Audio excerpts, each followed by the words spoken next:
Cops have to arrest all sorts of criminals, from complete beginners to wannabe thugs. But what happens when the person they have to arrest is actually a real gangster? He's trying to get picked up right now.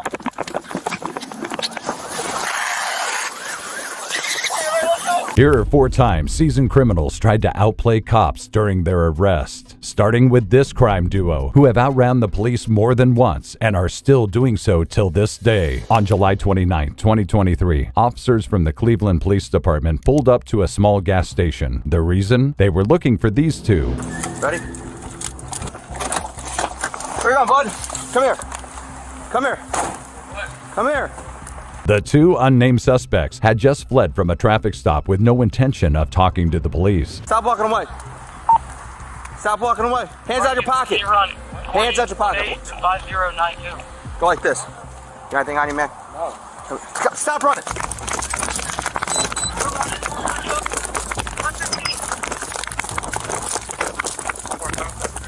Now, this officer is being led on an intense foot chase through the neighborhood nearby, but no matter how hard he tries, the suspect is just a bit too fast for him to keep up with. Running towards 114 in Regalia. White t-shirt, red shorts. He's running north on 113 from Regalia. He's running east on Kinsman. Meanwhile, his partner is up ahead, closing the gap between him and the suspect, and it seems like he's got a decent shot at catching up.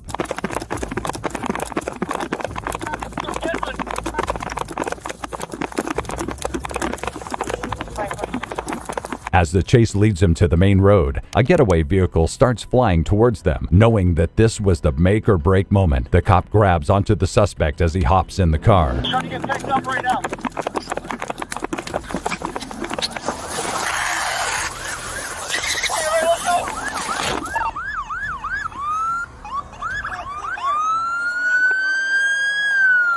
Despite his best attempts at hanging on, there's only so far you can get dragged by a speeding vehicle, so the officer had to let go, not just of the suspect, but at the idea of arresting these 2 criminals. But while these 2 may have taken the usual approach of running away from the cops, there are other criminals who have their own special strategies, like this prison escapee, who got away from the police using nothing but his own words. I promise you I'm not no damn prison escapee. You'd have done run by now.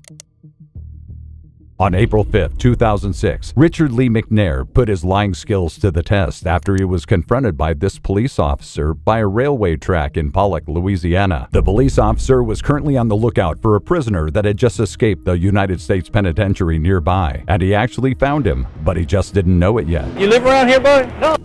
Where you live at? Down the road by Pineville. Pineville? Uh-huh. Okay. Do you have any form of identification on you? No, man. What's your name? Robert Jones. Robert Jones? Uh-huh. Why I'm not supposed to be on the tracks? I don't have an address. I'm at the hotel. We're working on houses and stuff like that, the roofing. Roofing? Yep. Okay. For my brother. What it is, we got an escapee. Oh, shit. Where from? A prison. There's a prison here? Yeah. Huh. Man, it is hot. Just a few seconds of conversation was all it took for the officer to second-guess Richard's identity, so he starts making a few calls to try and get more information. Hey, this is Carl. Subject wear glasses? Nothing about glasses. Can you find out? I'm out with a white male on the tracks at Gilly Williams. After verifying a few things, it seems like the description of the escapee and Richard, or Robert as he was calling himself, doesn't match up, and slowly but surely, the cop starts to lose his suspicions. How old is that picture?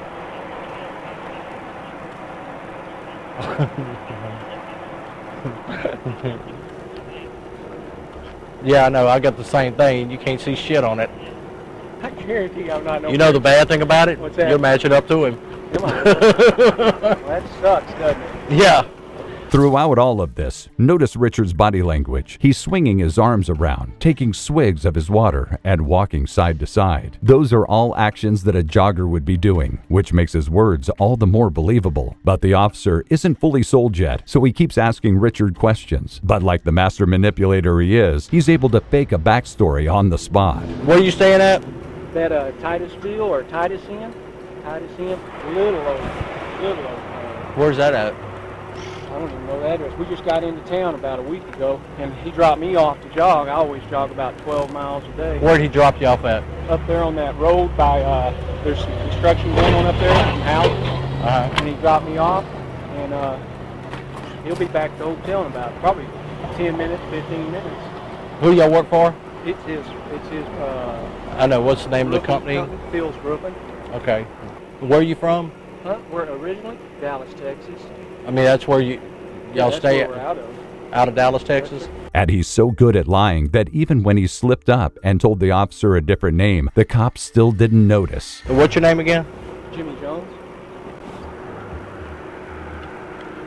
Throughout this conversation, Richard is building his trust with the officer by laughing at his jokes, making relevant commentary, and most importantly, not showing a single ounce of fear. This confidence is what makes the officer doubt himself over and over again and keeps Richard off the hook for the small mistakes he makes in his lies. Put yourself in my position. Well, yeah, but I'm not. I know, I'm not throwing you against some. Escaping? Hey, you wouldn't believe what them guys do. I mean, they got years and years to think about how they're gonna do it. Now, when I crossed the tracks down there, I saw you running. I said, well, how lucky can I be? No. I'm not no prison escapee. Richard knows exactly how much detail to give in his story. He's descriptive enough so that it sounds real, but not too detailed to avoid suspicion. Where's y'all's motel at? Okay, let me think now, because like I say, Phil always drives. Okay, Walmart's right there. Go right at Walmart. And there's a road, is it 165? Right. 165 that goes south, and we're about 2 blocks. Little old tiny hotel. Yeah, you know, like a motel deal, you park up there. And there's, we've got a camper, and we were trying to get into the camper place, but we didn't get into the camper place yet. There's a camper place between, I think, Pineville. I promise you, I'm not no damn prison escapee. You'd have done run by now. You know that yourself. You'd have done run by now. No.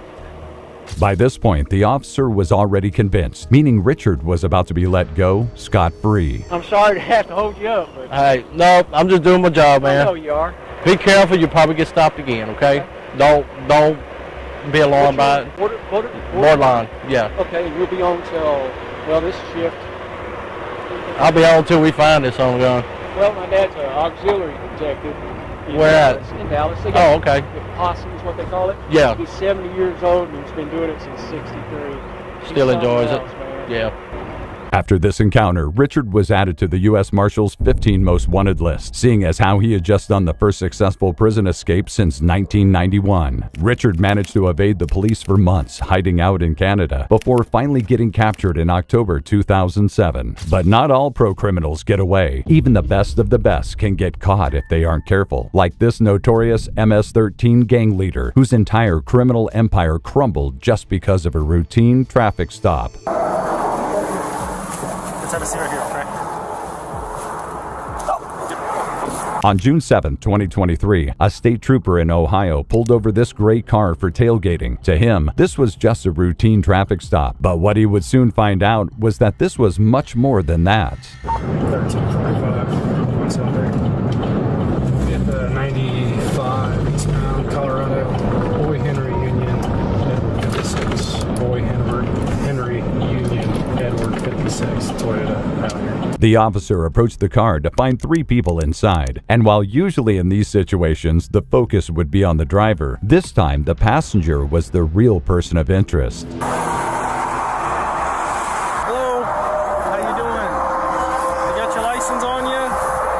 Got your ID on you? How you doing? Doing all right? Is this a rental car? Yes. Okay, did you rent it? I rent it. Okay, do you have the rental agreement on you? Yeah. Okay. Thank you. Does he not speak any English? No. Okay. Well, the reason I got him stopped is because he's following too close. I'm not going to issue him a citation.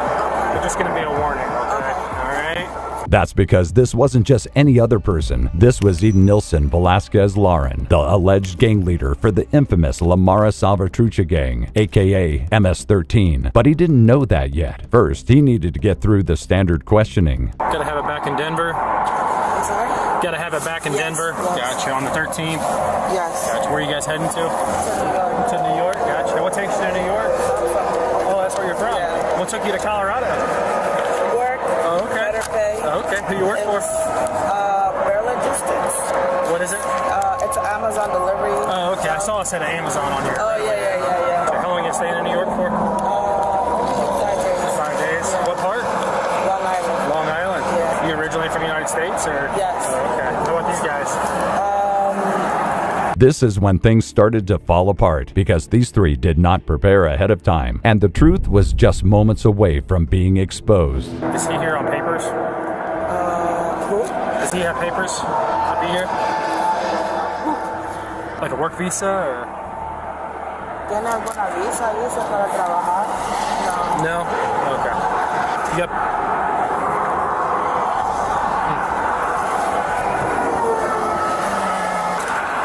Thank you. El Salvador. Okay, gotcha. Alright, I'm not going to issue a citation or anything like that, alright? I'm just going to run your information, make sure there's no wants and warrants, make sure you guys are valid to get you out of here, okay? Alright, thank you. The cop then returns with a Border Patrol officer because after running their documents in the system, things were not checking out, which only meant one thing. This agent wants to speak to you, he's going to have you step out, okay?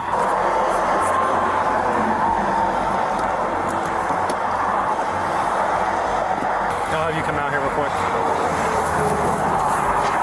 Any weapons on you, anything? No. Pistoles? No, Okay. not Can I that. pat you down real quick? I'll check your waistband here real quick.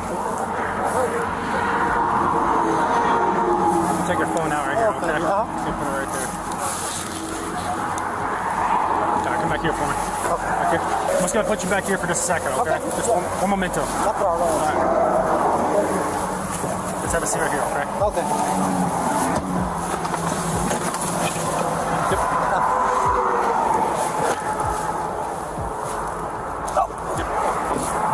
Eden Nilsson's true identity was soon revealed, and he was locked up on charges of ordering murders, drug distribution, and all because of a tailgating traffic stop. But even though this crime lord went with the officers peacefully, that doesn't mean that other criminals do the same. In fact, there are some that will do almost anything to try and escape, even if that means throwing a friend under the bus. You can look right over and you'll see him. Drop him! Move! Drop him! Let him go! On March 29, 2023, the Albuquerque police got a call about a disturbance at the 4700 block of Glendale Road Northwest. The reasoning? Gunshots. The suspect was 32-year-old Francisco Macias, who after getting high on narcotic, reportedly started assaulting his family members and firing his gun outside. That means when officers arrived on scene, they were more than prepared for a violent situation. Drop the gun! Drop it! Do it now! Now! Put the gun on the ground! Good, good, good! 48!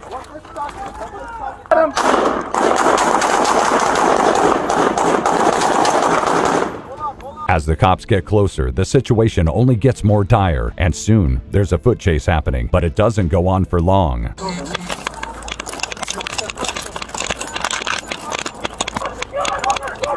Drop it! He's running! Watch out for the victim! Never slow down! Watch out for the victim! Gun! Drop the fucking gun!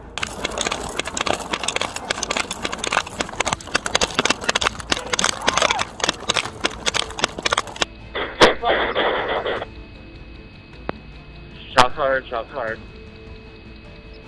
Over the fence and running southbound. You want me to stay with the guy in the... Francisco soon realizes there's nowhere left to run and that his friends are not on his side, because not only does he have to worry about the cops, his friends are also a problem. So he decides to use one of them as a human meat shield. Fast is our offender, and we're checking on every guy to see if they have any victims. Okay, he's confronting a guy, the neighbor, in the backyard. Neighbor's lying on the ground. He's standing over him at this time.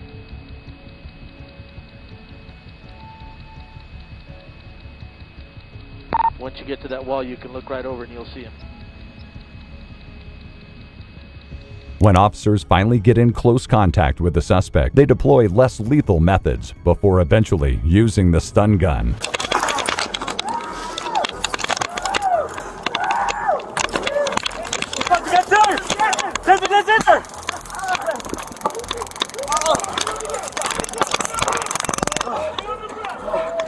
No resist! No! You guys are not Francisco was brought down to the station and eventually jailed, but he didn't end up staying, as he was released shortly after all the charges against him were dropped.